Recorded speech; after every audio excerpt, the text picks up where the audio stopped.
today I'm reviewing Interview with a Vampire by Anne Rice, which is a rather old book, and it's also been made into a movie, which actually did the book good. I'm gonna talk about that in my review later on. But first, a little summary of the plot. The story is about Louis, who is the son of a plantation owner before the American Civil War. And one day, a vampire shows up on the plantation, Lestat de Lioncourt. And he, turns Louis into a vampire. And Louis doesn't really like that. He's unhappy. And from that, everything else results. Yeah, Louis is unhappy, and then things happen because he's unhappy. I'll go into some plot points during my review, so I'll keep it at that with regards to the summary. So the first criterion, main characters. And here it's immediately obvious what's one of the biggest problems of this book. And that is that the real main character is one that I didn't mention in the summary. That character is Claudia. Who is Claudia? She's a child that Lestat turned into a vampire to bind Louis to him. And because Louis is unhappy,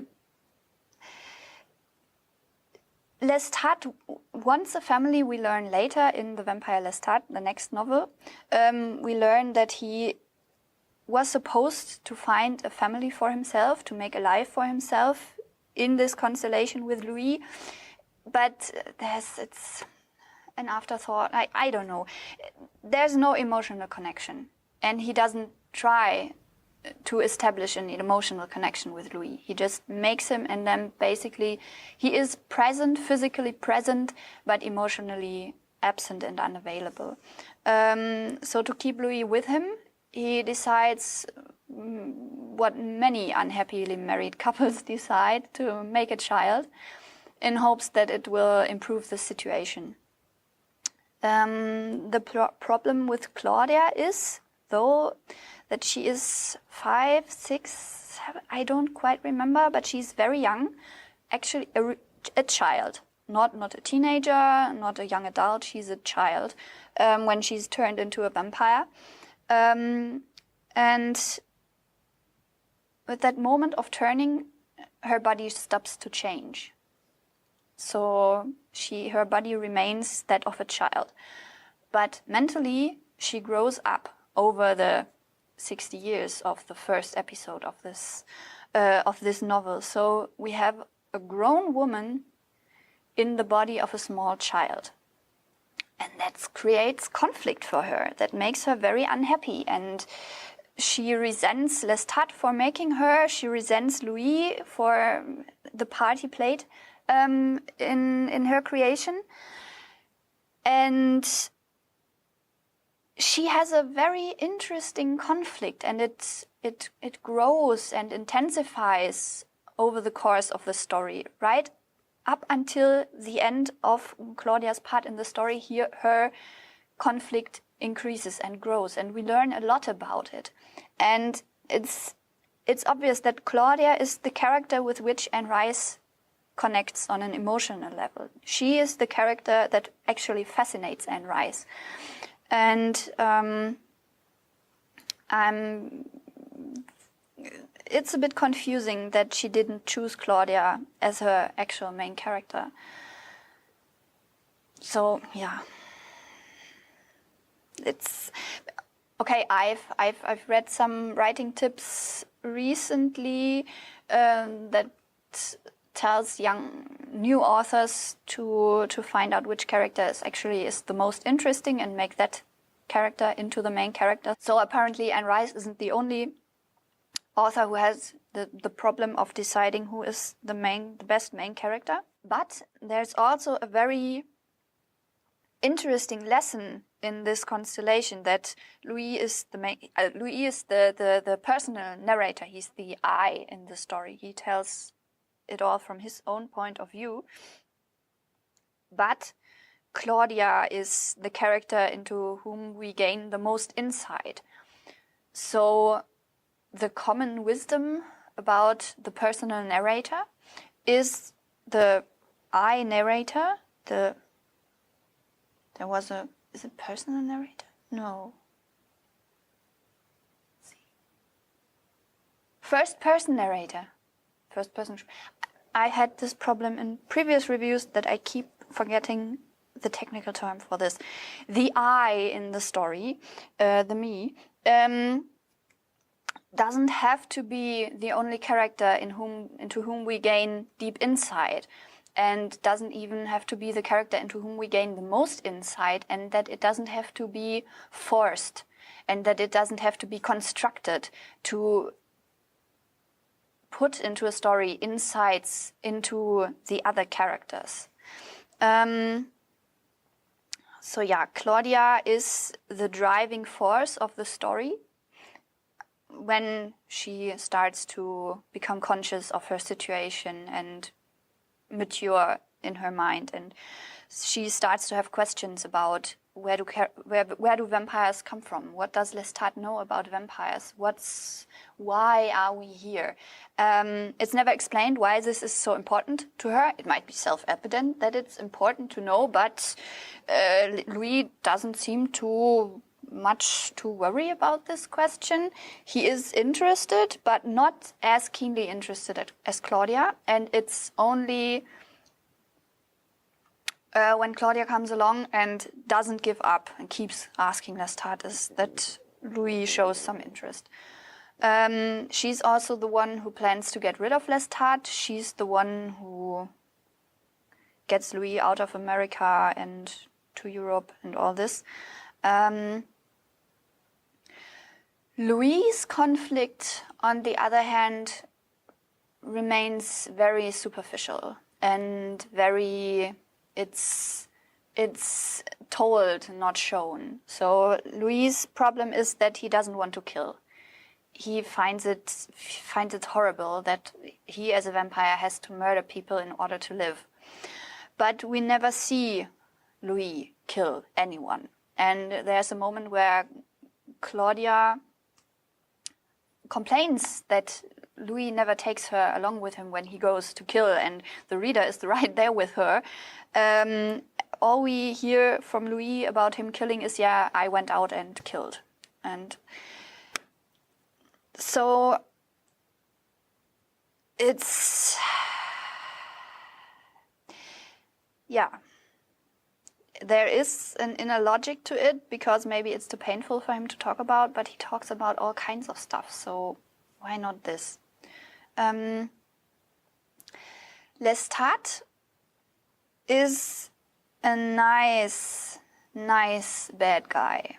He's, as I said, he's physically present but emotionally unavailable. He's mean, he's nasty, he's the drunk stepdad in a way.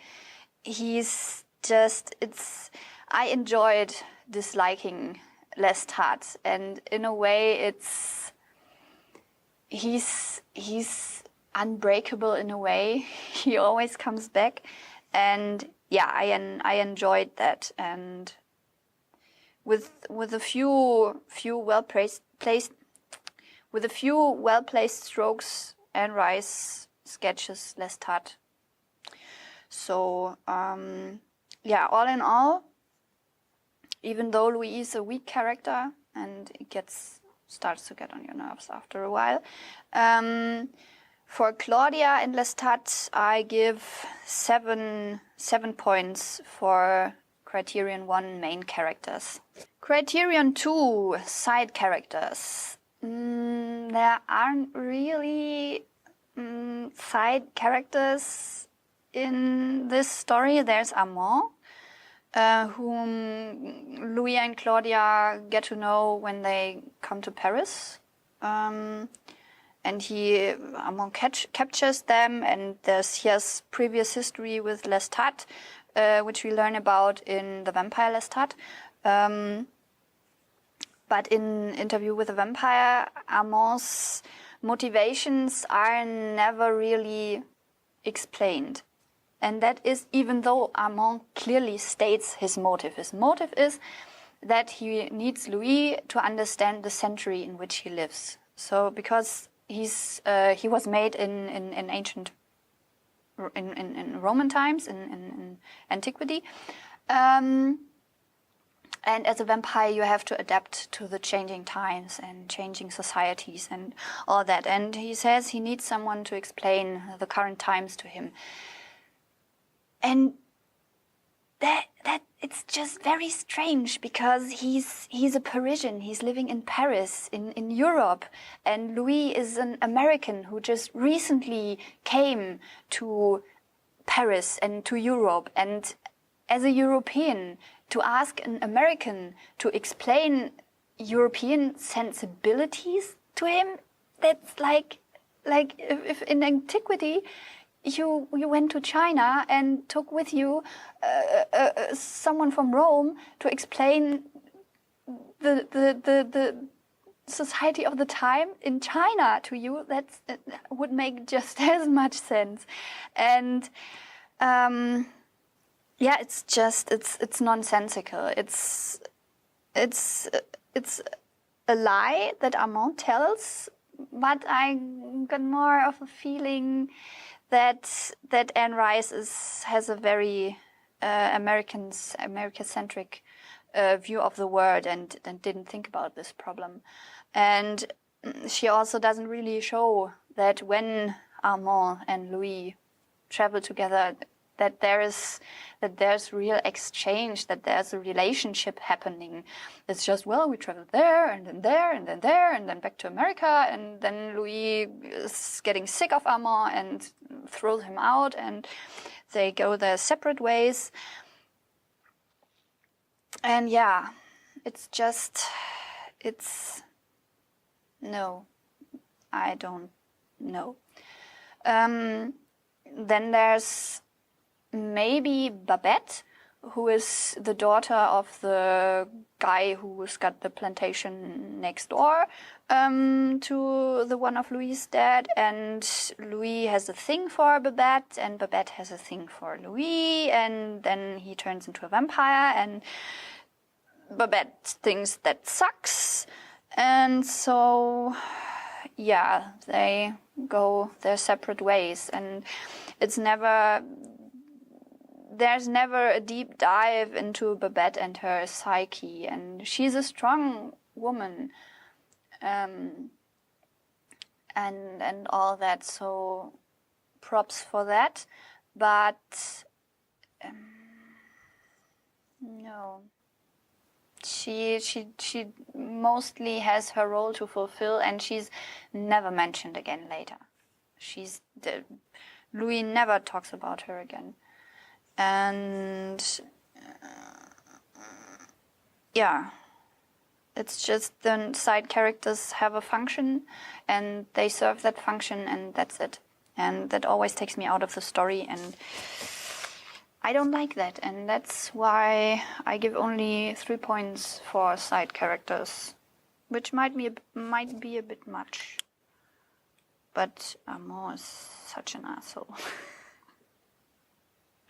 I guess it's the bad characters, the evil characters that make this book. No, it's not true. That's unfair to Claudia. But yeah, 3 points. Criterion 3, relationships. As I already mentioned, relationships really only start when Claudia enters the story. And before that, Louis and Lestat, there's not much going on. Afterwards, Louis and Armand, there's not really much going on. But Claudia's relationships, her relationship with Lestat and her relationship with Louis, they are really fleshed out. They are real. They feel there's a grit to them. There's tragedy. There's life and power. And Claudia is such a strong character, and still I didn't have any problems imagining her as being a small child. which might be because I saw the movie and saw young Kirsten Dunst as Claudia. But I had this image of her, and it's really, there's something there. There's juice and meat there. And I like that a lot. And so for relationships, even though there's the paucity before and after Claudia, I love Claudia. Yes, and so 7 points for relationships. Criterion for relationships, and just as with relationships before, I already talked about this, and here's Claudia is again the character. Her conflicts are clear, they're established and shown. Louise, I don't know. Lestat, I don't know. Yeah, but because Claudia just rules so hard and it's just so interesting, I give here 7 points as well. Criterion 6, choreography. Since we have a first-person narrator, there isn't much to choreograph in the story. No parallel story threads to intertwine. What I noticed is that the story has a very episodic feeling, and I didn't like that. I wish there was more of a connection, emotional connection between the different episodes, and that wasn't there, and that could have been achieved just by showing more of the motivations and showing more of the feelings connected with change of scenery, change of pace. Yeah, so choreography, there wasn't much to choreograph. It wasn't good, it wasn't bad. It's 5 points.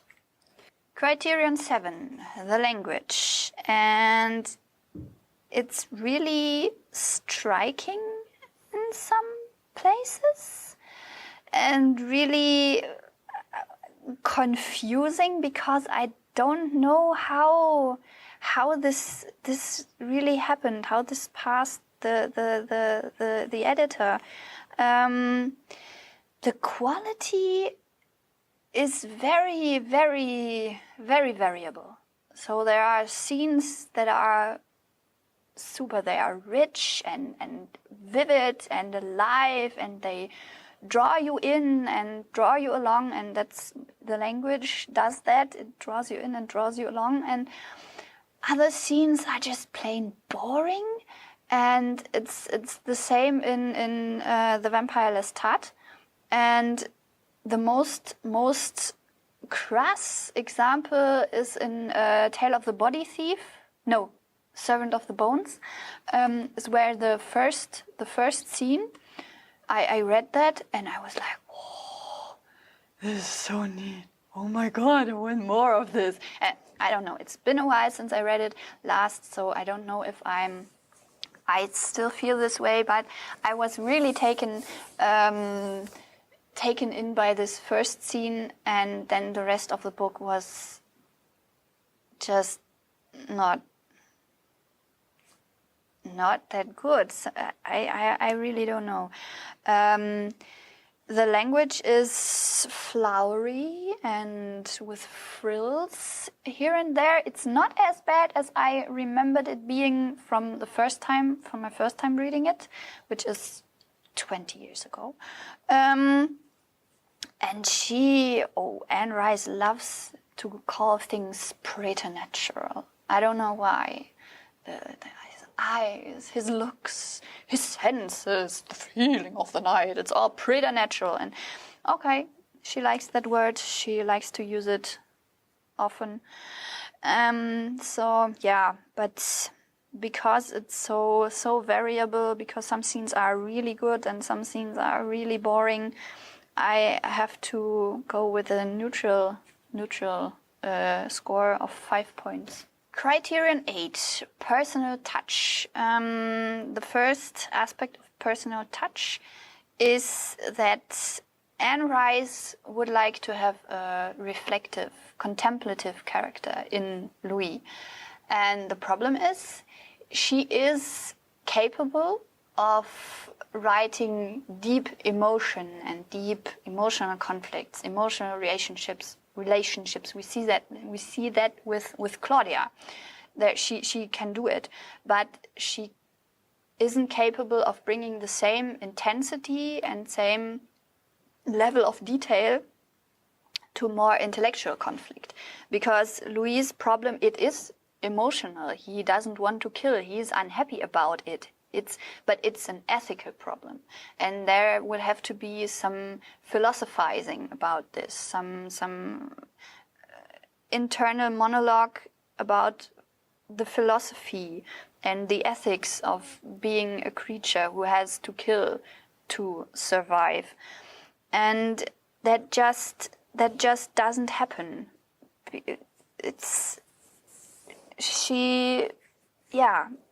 We see, oh, Louis is so deep, he's so deep, he's so deep, he's so deep. It gets beaten into you that Louis is so deep, but he isn't deep.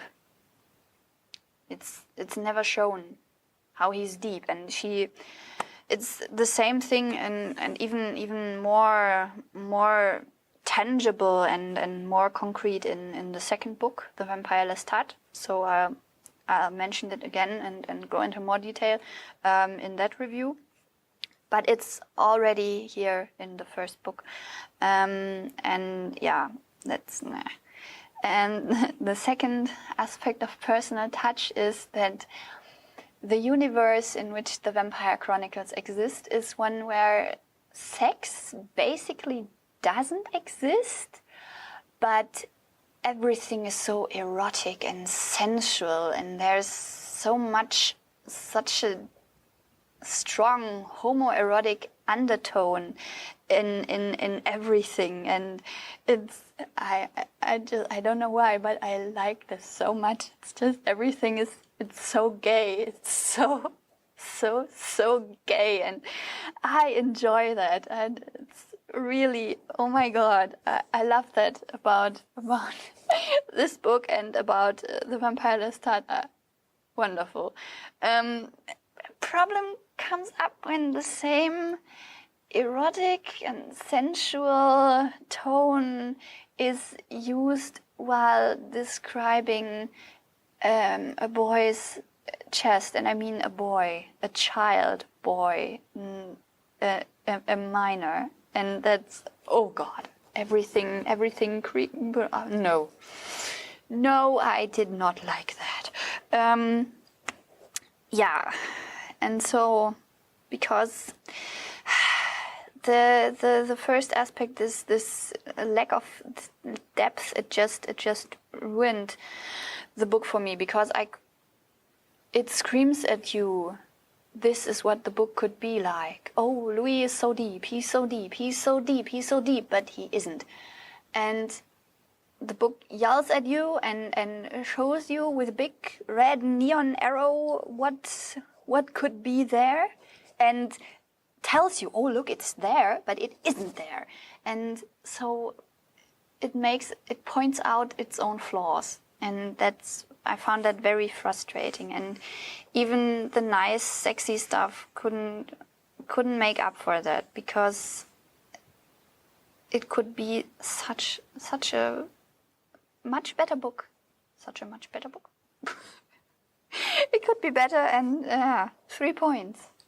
Criterion 9, DNF, didn't finish. I finished the book. There were moments when I thought, do I have to?